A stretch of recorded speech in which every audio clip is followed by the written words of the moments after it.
പന്ന്യൻ രവീന്ദ്രനെ സ്ഥാനാർത്ഥിയാക്കുമ്പോൾ ഇടതുമുന്നണി ആലോചിച്ചൊരു തന്ത്രം, അത് ഓഫ് ലൈറ്റ്, അതായത് പ്രചരണം അങ്ങ് കൂടുതൽ ശക്തമാകുമ്പോൾ അത് ഗ്രൗണ്ടിൽ പ്രതിഫലിക്കുന്നുണ്ട് എന്ന് തന്നെ നമുക്ക് കണക്കിലാക്കാം. പക്ഷേ ഈ തന്ത്രം തിരുവനന്തപുരത്തിൻ്റെ ഒരു തെരഞ്ഞെടുപ്പ് ചരിത്രവുമായി യോജിച്ചു പോകുന്നുണ്ടോ എന്നുള്ളത് നമ്മളൊന്ന് പരിശോധിക്കേണ്ടതുണ്ട്. ഈ തലപ്പൊക്കമുള്ള നേതാക്കളെ, ഇപ്പോൾ നമ്മൾ പറഞ്ഞ പോലെ ശശി തരൂരാണെങ്കിലും രാജീവ് ചന്ദ്രശേഖർ ആണെങ്കിലും അങ്ങനെ കേന്ദ്രമന്ത്രി, വിശ്വപൗരൻ എന്നൊക്കെ ഇമേജുള്ള തലപ്പൊക്കമുള്ള നേതാക്കളെ രണ്ട് കൈയും നീട്ടി സ്വീകരിച്ചിട്ടുണ്ട് തിരുവനന്തപുരം. അത്തരം നേതാക്കളെ തോൽപ്പിച്ചിട്ടുമുണ്ട്. 1952 തിരുവനന്തപുരം ലോക്സഭാ മണ്ഡലത്തിലെ ആദ്യത്തെ തെരഞ്ഞെടുപ്പ് നടക്കുന്ന ഘട്ടം മുതൽ തുടങ്ങുന്നുണ്ട് ഈ ചരിത്രം. അന്ന് ആനി മസ്ക്രീനാണ് അവിടെ വിജയിക്കുന്നത്. ആനി മസ്ക്രീനിൽ തുടങ്ങുന്നു സത്യം പറഞ്ഞാൽ ഈ തലപ്പൊക്കമുള്ള നേതാക്കളുടെ വിജയങ്ങളുടെ ചരിത്രം. 1957 ആനി മസ്ക്രീനിൽ തന്നെ തുടങ്ങുന്നു ഈ തലപ്പൊക്കമുള്ള നേതാക്കളുടെ പരാജയങ്ങളുടെ ചരിത്രവും. V K Krishna Menon, M N Govindan Nair, K V Surendranath, K Karunakaran, P K Vasudevan Nair എന്നിങ്ങനെ തിരുവനന്തപുരത്ത് നിന്ന് ജയിച്ച തലപ്പൊക്കമുള്ള നേതാക്കൾ നിരവധിയാണ്. അതിൽ എം എൻ ഗോവിന്ദൻ നായരും കെ വി സുരേന്ദ്രനാഥും അവിടെ പിന്നീട് പരാജയപ്പെട്ടിട്ടുണ്ട്. എം എൻ നേരത്തെ എം ജി രാധാകൃഷ്ണൻ സൂചിപ്പിച്ചതുപോലെ തന്നെ എം എൻ ഗോവിന്ദൻ നായർ തോൽക്കുന്നത് താരതമ്യേന അന്ന് ജൂനിയറായിരുന്ന നീലലോഹിതദാസൻ നാടാർ എന്ന കോൺഗ്രസ് നേതാവിന് മുന്നിലാണ്. കെ വി സുരേന്ദ്രനാഥ് തോൽക്കുന്നത് കെ കരുണാകരന് മുമ്പിലാണ്. O N V Kurup A ചാൾസിന് മുന്നിലാണ് തോൽക്കുന്നത്. അങ്ങനെ പരാജയപ്പെട്ടവരിലും തലപ്പൊക്കമുള്ള നേതാക്കളുണ്ട്. ഈ നേതാക്കളുടെ തലപ്പൊക്കം തിരുവനന്തപുരത്ത് വോട്ടർമാരെ സ്വാധീനിച്ചിട്ടുണ്ട് എന്നുള്ളതിൽ തർക്കമില്ല. വിജയങ്ങളുടെ ചരിത്രം അത് തെളിയിക്കുന്നുണ്ട്. ഇത് 2024 എത്രത്തോളം പ്രധാനമാകും? അതിന് നമ്മൾ കണക്കാക്കുമ്പോൾ 70% അല്ലെങ്കിൽ 70%-ലധികം നഗര വോട്ടർമാരുള്ള ഇടത്തരക്കാർക്കോ സാമ്പത്തികമായി മുന്നിൽ നിൽക്കുന്ന ഇടത്തരക്കാർക്കോ മുൻതൂക്കം ഉള്ള മണ്ഡലമാണ് തിരുവനന്തപുരം.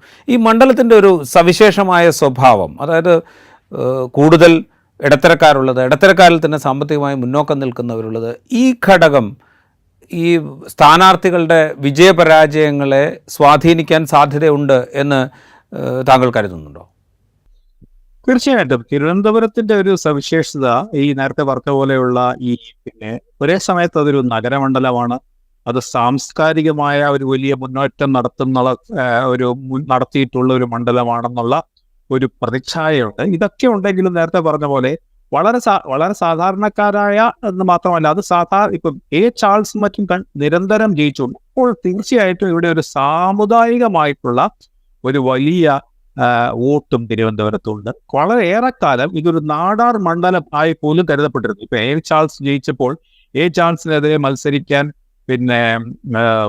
ഇടതുപക്ഷം വിജയമ്മ എന്ന് പറഞ്ഞ പൊതുവെ രാഷ്ട്രീയത്തിലൊന്നും വലിയ പാരമ്പര്യമോ പരിചയമോ ഒന്നും ഇല്ലാത്ത അവരുടെ സാമുദായികമായിട്ടുള്ള അവരുടെ ഒരു പശ്ചാത്തലം മാത്രം കണക്കിലാക്കി മത്സരിക്കാൻ ശ്രമിച്ച് നിർത്തിയിട്ടുണ്ട്. പിന്നെ ബെനറ്റ് എബ്രഹാം എന്ന് പറയുന്നത് CPI, അതും വാസ്തവത്തിൽ അദ്ദേഹത്തിന്റെ സാമുദായികമായിട്ടുള്ള ഈ നാടാർ, ക്രിസ്ത്യൻ നാടാർ, ഹിന്ദു നാടാർ, ഈ വിഭാഗങ്ങളിലൊക്കെ കടന്നു കയറാൻ സാധ്യതയുള്ള എന്നുള്ള രീതിയിലൊക്കെയാണ് അവരെയൊക്കെ നിർത്തിയത്. പക്ഷെ അത് മാത്രം എന്നുള്ള രീതിയിൽ നിർത്തിയപ്പോൾ വിജയമ്മയും ബെനറ്റും പരാജയപ്പെട്ടു. പക്ഷെ ബെനറ്റ് പരാജയപ്പെടുമ്പോൾ പോലും 28% വോട്ട് നേടിയിരുന്നു എന്നുള്ളത് വളരെ പ്രധാനപ്പെട്ട കാര്യമാണ്. അതുപോലെയാണ് 2009 നീലലോഹിതദാസൻ നാടാർ, അന്ന് DSPO അങ്ങനത്തെ ഇതായിട്ട് ഇടതുപക്ഷത്തിനും എതിരായി മൂന്നാമതൊരു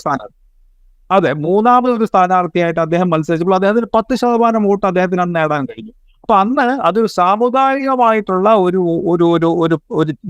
എന്താ പറയാ ഒരു ചേരിതിരിവ് ഇവിടെ എപ്പോഴും കാണാവുന്നതാണ്. അപ്പൊ സ്വാഭാവികമായിട്ട് അതിനു വേണ്ടിയിട്ടുള്ള ഒരു ശ്രമം ഇവിടുത്തെ മതേതര കക്ഷികൾ എന്ന് അവകാശപ്പെടുന്ന കോൺഗ്രസും ഇടതുപക്ഷവും ഒക്കെ ശ്രമിച്ചിട്ടുമുണ്ട്. അപ്പോൾ അതിൽ നിന്ന് വ്യത്യസ്തമായിട്ട് ഇപ്പൊ 2009 മുതൽ നമ്മൾ കാണുന്ന ഒരു പ്രത്യേകത, ശശി തരൂർ വന്നപ്പോഴേക്കും അതുപോലെയാണ് നായർ ഘടകം. ഈ നായർ വേഴ്സസ് നാടാറാണ് തിരുവനന്തപുരത്ത് എന്നൊക്കെ പറഞ്ഞുള്ള ഒരു വ്യത്യാസം. പക്ഷെ വാസ്തവത്തിൽ ഇതെല്ലാം ഒരു കൃത്യമായ ഒരു കണക്കൊരു അനുസരിച്ച് മാത്രം നീങ്ങുന്ന ഒരു സാമുദായിക വോട്ടുകളല്ല. ഒരു ഘട്ടത്തിൽ തീർച്ചയായിട്ടും അവർക്കൊരു വളരെ സ്വാധീനം ഉണ്ടെന്നുള്ളത് ശരിയാണ്. പക്ഷെ നമ്മൾ കാണുന്നത് 2009 കഴിഞ്ഞ് 2009 നേരത്തെ പറഞ്ഞ പോലെ ഇദ്ദേഹം മത്സരിച്ചു. അത് കഴിഞ്ഞ് നമ്മൾ കാണുന്നത് ഈ ശശി തരൂറിനോ ഒ രാജഗോപാലിനോ അല്ലെങ്കിൽ കുമ്മന ഇവർക്ക് അനുകൂലമായിട്ട് ഈ എന്താ പറയാ ഉപജാതി വിഭാഗങ്ങളുടെ വോട്ടുകളെല്ലാം കൺസോളിഡേറ്റ് ചെയ്ത് പോകുന്നതാണ് കാണുന്നത്. ഇപ്പോ ആ നാടാർക്കും അവർക്കും ഒക്കെ കിട്ടിയിരുന്ന വോട്ടാണോ വാസ്തവത്തിൽ ഒ രാജഗോപാൽ കഴിഞ്ഞവണ നേടിയ വൻപിച്ച 2014 നേടിയ വോട്ടിന്റെ അടിസ്ഥാനം എന്ന് സംശയിക്കേണ്ടിയിരിക്കുന്നു. 2019 കുമ്മനം രാജശേഖരനും ഏതാണ്ട് വലിയ 3ാം സ്ഥാനം പിന്നെ ഈ രാജഗോപാലിന്റെ അത്രയും വോട്ട് നേടിയില്ലെങ്കിലും അദ്ദേഹത്തിന് വളരെ സബ്സ്റ്റാൻഷ്യൽ ആയിട്ടുള്ള വോട്ട് ലഭിച്ചു. അപ്പോഴും ഈ വിഭാഗങ്ങൾ, അപ്പൊ തിരുവനന്തപുരത്ത് സമീപകാലത്ത് വന്നിരിക്കുന്നത് ഇങ്ങനെ ഒരു മാറ്റം വന്നിട്ടുണ്ട്. ഇപ്പോൾ ആ നാടാർ വോട്ടുകൾ, പ്രത്യേകിച്ച് ചില പ്രധാനപ്പെട്ട നേതാക്കൾ തന്നെ BJPയുടെ ഒപ്പമാണ്. അതുകൊണ്ട് ആ വോട്ടുകളെല്ലാം അവർ ഹിന്ദു നാടാർ വോട്ടെങ്കിലും കൺസോളിഡേറ്റ് ചെയ്തിരുന്നു. പിന്നെ മറ്റൊരു പ്രധാനപ്പെട്ട ഘടകമാണ് ഇവിടെ തീരദേശ വോട്ടുകൾ. അപ്പോൾ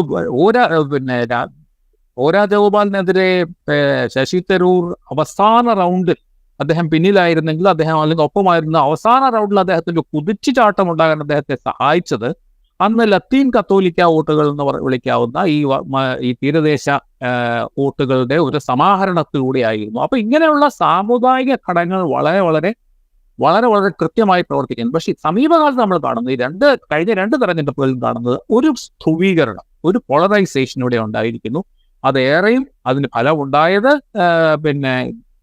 ജയിച്ചു വന്നത് ശശി തരൂർ ആണെങ്കിലും BJP ഈ ഒരു വിഭാഗത്തിൽ, അല്ലെങ്കിൽ പ്രത്യേകിച്ച് ഈ ഹിന്ദു നാടാർ ആയിരിക്കണം, ആ വോട്ടുകളെല്ലാം അവർ ആകർഷിക്കുകയും ചെയ്തിരിക്കുന്നു. അപ്പോൾ ഈ ഒരു ഉപസാമുദായിക വോട്ടുകൾക്കപ്പുറത്ത് ഒരു കൺസോളിഡേഷൻ, ഒരു BJP വേഴ്സസ് കോൺഗ്രസ് എന്നുള്ള രീതിയിൽ അതിനകത്തൊരു ഇടതുപക്ഷത്തിന് സ്വാഭാവികമായിട്ട് അതിന്റെ 3ാം സ്ഥാനത്തായി പോയി എന്നുള്ളത് ശരിയാണ്. പക്ഷെ അങ്ങനെ ഒരു പൊളിറ്റിക്കൽ ആൻഡ് കമ്മ്യൂണൽ കൺസോളിഡേഷൻ ഈ തിരുവനന്തപുരത്ത് സംഭവിച്ചിരിക്കുന്നത് കാണാം എന്നുള്ളത് വളരെ, തിരുവനന്തപുരത്തിന്റെ ഈ തെരഞ്ഞെടുപ്പ് ചരിത്രം പരിശോധിക്കുന്നവർക്ക് ഇങ്ങനെ രസകരമായ ഒരു രാസമാറ്റം ഇങ്ങനെ പ്രകടമാണെന്നുള്ളത് നമുക്ക് മനസ്സിലാവുകയും ചെയ്യും.